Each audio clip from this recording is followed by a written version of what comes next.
Ya, Yoma, kembali lagi bersama gua Rama tentunya di channel YouTube gua, Rama Rizky YouTube Channel. Nah, di video kali ini gua nggak sendirian. Kali ini gua ditemenin sama siapa cuy? Boleh kenalan ke teman-teman dong. Nama aku Rizky Hirlan Saputra, dipanggil Rizky atau bisa dipanggil Hirlang. Aku sama seperti dia, Rizky Rama. Ya, sama-sama Rizky, bro.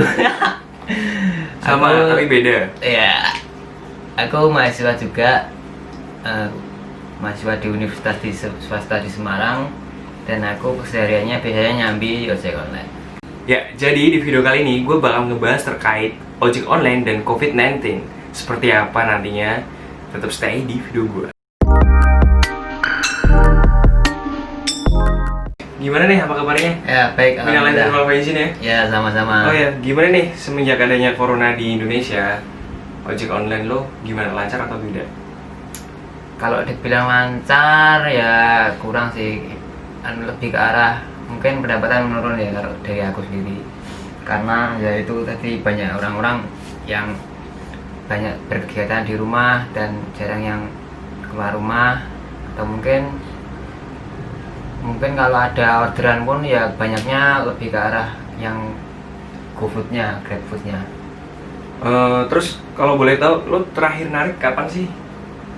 Aku terakhir narik itu Maret. Oh, Iya, udah agak lama nggak offbeat aku. oh, di Indonesia sendiri kan ini kan corona kan di awal atau di akhir ya, atau di awal Maret gitu kan. Menurut lo ada perbedaan nggak semenjak adanya corona dan sebelum adanya corona di ojek online yang lo pegang sendiri? Ada tentunya, dari segi mungkin perbedaan dari segi insentifnya yang dulu bisa dikatakan ya cukup lah, sekarang berkurang drastis. Yang tadinya pakai target 120, terus 160 dan seterusnya sampai 320, dan ada insentif bonus yang lumayan, dan sekarang cuman perbeliannya 100 rupiah. Itu menurutku cukup turun banyak sih kalau dari aku sendiri. BTW sambil rokok ya. Oh, santai slow. Kita ngobrol santai, jadi nggak ada formal, kita sambil sebat-san. Tadi kan masalah intensif. Kalau pendapatan tuh menurun drastis pastinya gitu kan. Ya. Menurun drastis tuh dalam, kalau persentase rupiah itu biasanya berapa? Yang tadinya sebelum ada corona tuh bisa nyampe mungkin 2 juta 3 juta, lo mungkin semenjak adanya corona lo ya mungkin ya lo yang tahu, boleh share dong pengalaman. Oh iya. Mungkin langsung aku ngomongin pendapatan aja ya. Gak apa-apa, santai kok. Kalau pendapatan itu, kalau dari aku sendiri, kalau dari segi aku yang masih belum berkeluarga ya cukuplah, lumayan. Paling kalau sepi itu bersih sekitar 10.000.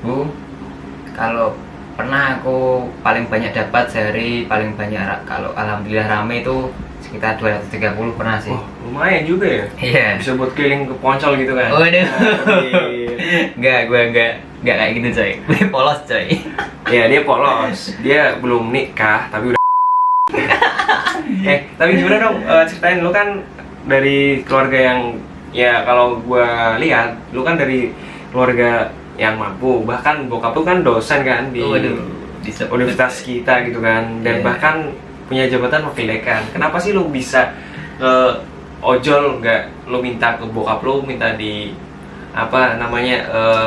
mintain modal buat bikin kafe kayak? Ya sebenarnya aku jujur kurang suka sih kalau dikatain kayak gitu, kayak kamu tuh anak dosen, kenapa kok kamu nggak tinggal minta orang tua, kan kasarnya gitu. Ya sebenarnya aku bersyukur sih, alhamdulillah lahir di keluarga yang berkecukupan. Tapi kan aku mikir kalau aku laki-laki sih kan, jadi aku juga pengen latihan lah cara mencari nafkah, itu ya salah satunya dengan ojek online ini.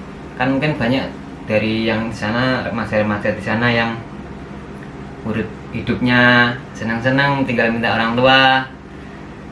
Ya sebenarnya enak sih, cuman ya gimana ya, kita kembali lagi, kita kan laki-laki coy, jadi kita akan jadi tulang punggung keluarga dan kita akan mencari nafkah buat keluarga kita. Ya di situ aku berpikir dan aku ingin mencari pengalaman dan salah satunya menyambi ojek online ini sih.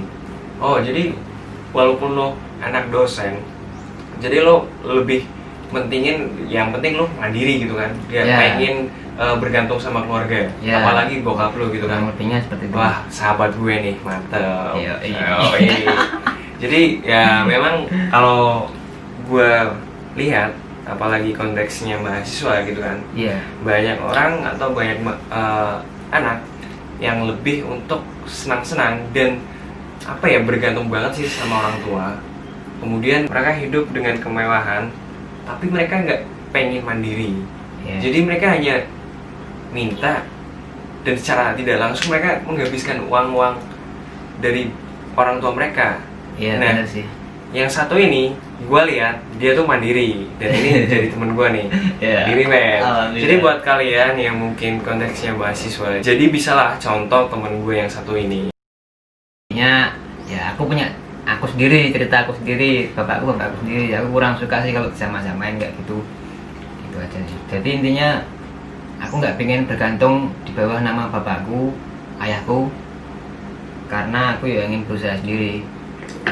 Dan itu dari aku sendiri mungkin kayak jadi beban gitu loh kalau dikata-katain kayak gitu. Kamu anaknya dosen gini-gini, kenapa kayak gini? Ya kurang suka aku gitu. Dari aku sendiri kayak jadi beban gitu loh. Aku punya cerita aku sendiri, bapakku sendiri gitu sih intinya. Ya jadi intinya lu nggak pengen dibanding-bandingkan dengan bokap lu gitu. Ya itu. Jadi cerita bokap lu ya bokap lu, dan lu punya cerita keren sendiri gitu. Iya, dari aku sendiri. Boleh ceritain nggak kenapa sih lu awal mula lu bisa gabung ke ojek online? Apakah memang lu ya punya inisiatif sendiri atau gimana? Jadi pertamanya tuh kan kita kuliah tuh semester 2 dan aku punya teman dekat ya, kamu tau lah si Reza. Reza yang fuckboy itu. Iya itu. Tapi dia sekarang sebenarnya apa? Wah nggak tahu coy, dia parah sih, expert dia. Anjir. Tapi dia udah jadi PNS tau. Iya katanya, tapi dia salut sih, aku bangga karena dia tetap kuliah walaupun ekstensi. Bisa dicontoh tuh, tapi bukan fuckboynya men, tapi perjuangannya. Oke lanjutin. Aku kenal dia dan dia ngajak aku daftar itu di ojek online karena dia sebelumnya udah duluan daftar sih. Dia ngajak aku, Riz, kamu mau nggak daftar Grab? Lumayan loh penghasilannya buat kita yang masih muda, dan suatu saat dia bilang suatu saat akan besar nih di Semarang, khususnya di Semarang. Ya udah aku pikir-pikir dulu dan akhirnya aku minta restu dari orang tua dan akhirnya dibolehin dan aku ikut dia daftar. Jadi lu awalnya lo diajakin sama teman gitu kan, sama si Reza buat daftar ojek online? Iya, kalau gue lihat sih memang ojek online di kota-kota besar ya, apalagi di Semarang, banyak mahasiswa atau memang perantauan yang mungkin stay di sini gitu kan, dan alhasil ya memang dari sudut pandang gua, ojek online tuh memang membantu banget untuk mahasiswa, apalagi kalau yang lagi mager, bisa GoFood, bisa ya mungkin pengen jalan-jalan tanpa ngebawa motor sendiri gitu kan. Kalau boleh tahu lo mulai kapan sih nariknya? Aku kalau nggak salah tuh mulai bulan Juni 2018 waktu semester 2 itu. Selama lo narik, punya pengalaman apa sih yang ya mungkin keren gitu loh menurut lo sendiri? Pengalaman tentu banyak sih dari ojek online sendiri ya. Kalau pengalaman serunya mungkin belum seru dulu sih, mungkin yang menarik lah ya. Boleh. Ada customer tuh, dia order GoFood, anak kos mungkin ya.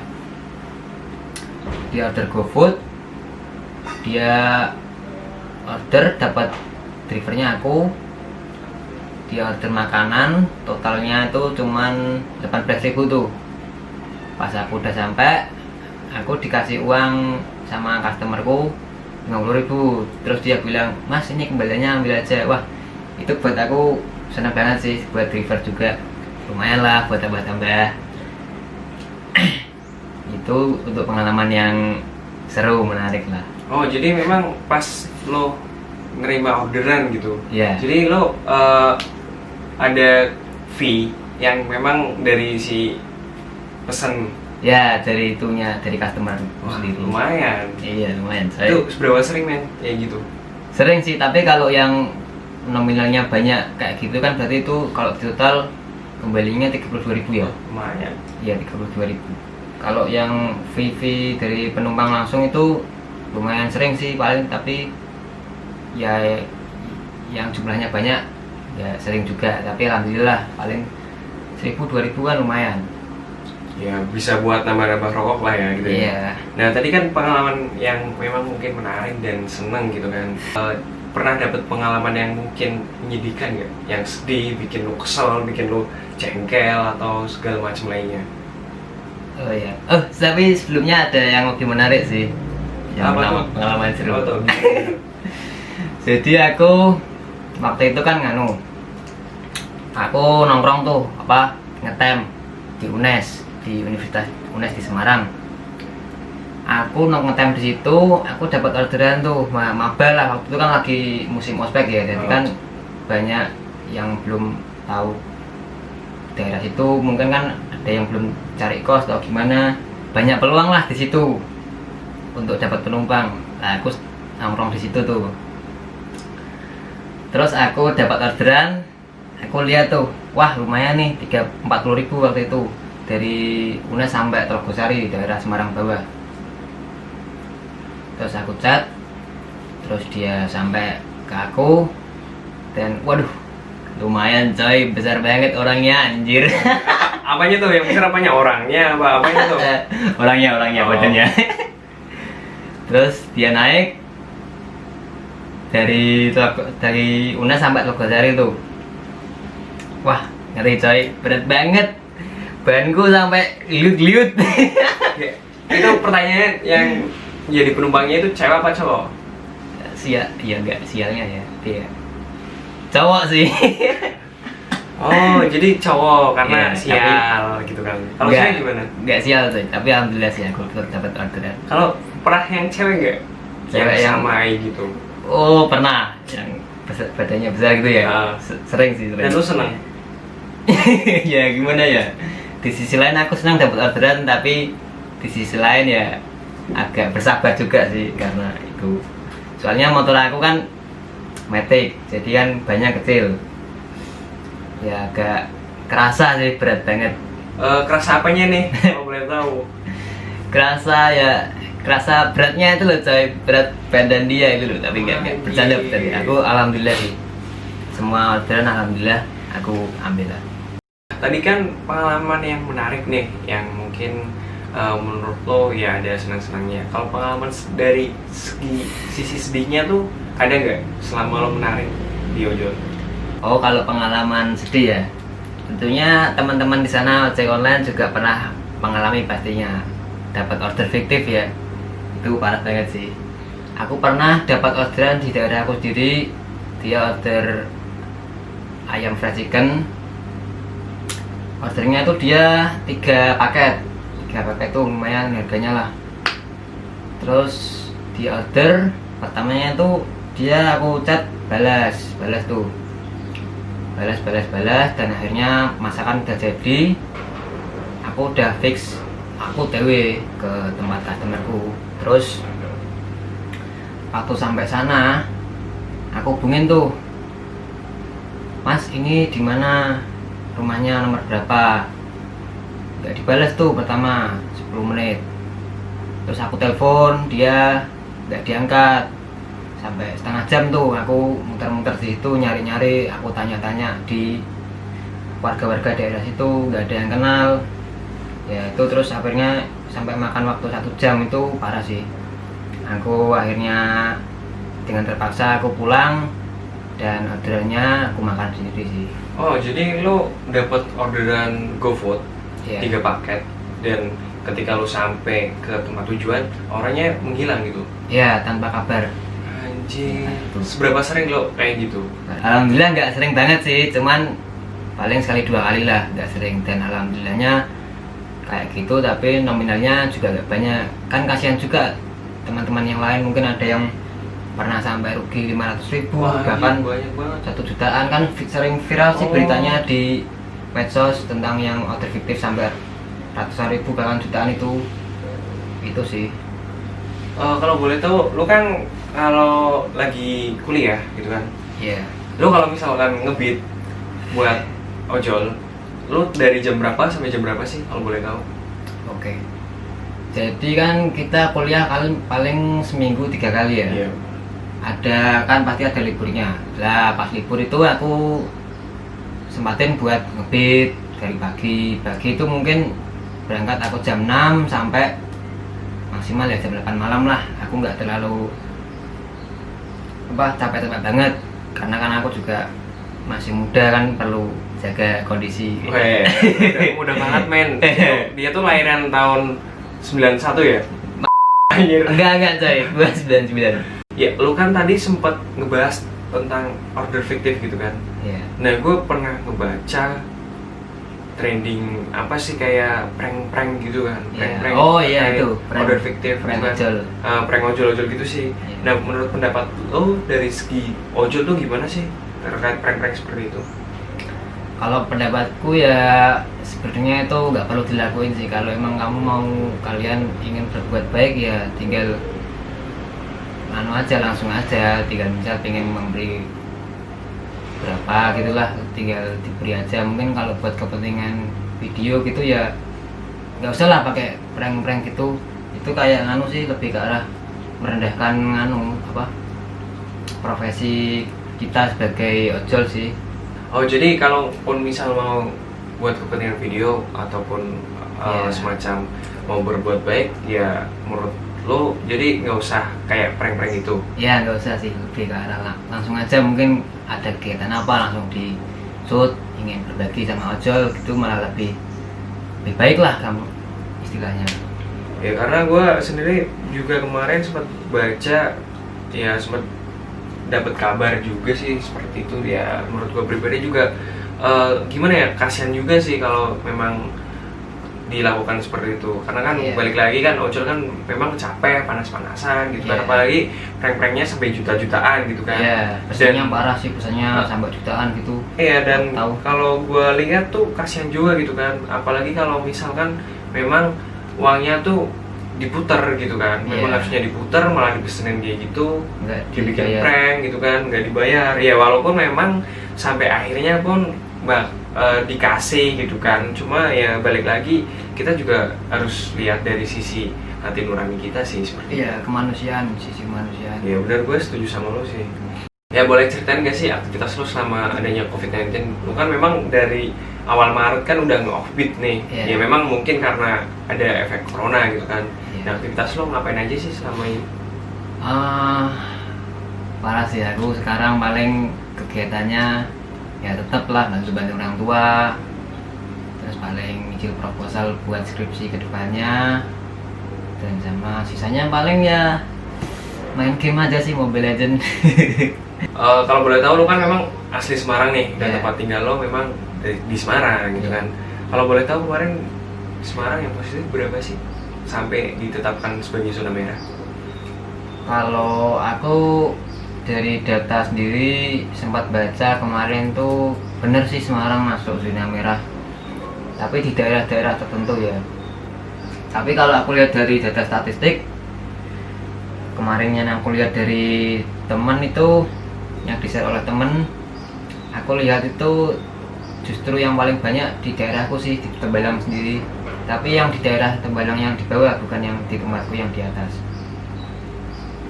Itu sendiri aku kemarin dapat kabar di kelurahanku sendiri yang positif ada 3, dan itu ya dari aku sendiri cukup ya mau dibilang mengerikan ya mengerikan, tapi ya kita gimana lagi ya, nggak boleh lah terlalu takut. Ya intinya tetap stay safe aja sih, kita jaga-jaga tetap, dan mungkin tetap berkegiatan walaupun nggak langsung mungkin di tempat atau di kantor, kita tetap di rumah. Ya, terakhir dong pesan-pesan buat teman-teman ojek online yang memang lagi mengalami masa pandemi seperti ini. Oke. Mungkin pesan-pesannya dari aku buat abang-abangku di sana, teman-teman ojek online. Tetap semangat, tetap ngebeat, tetap stay safe, tetap menjadi pahlawan bagi keluarga. Ya, mungkin itu aja sih video gue kali ini. Cukup ambil hikmah serta poin positifnya dan buang negatifnya. Buat teman-teman yang di luar sana, tetap jaga diri, stay safe, dan tetap jaga physical distancing karena kita sudah memasuki era new normal.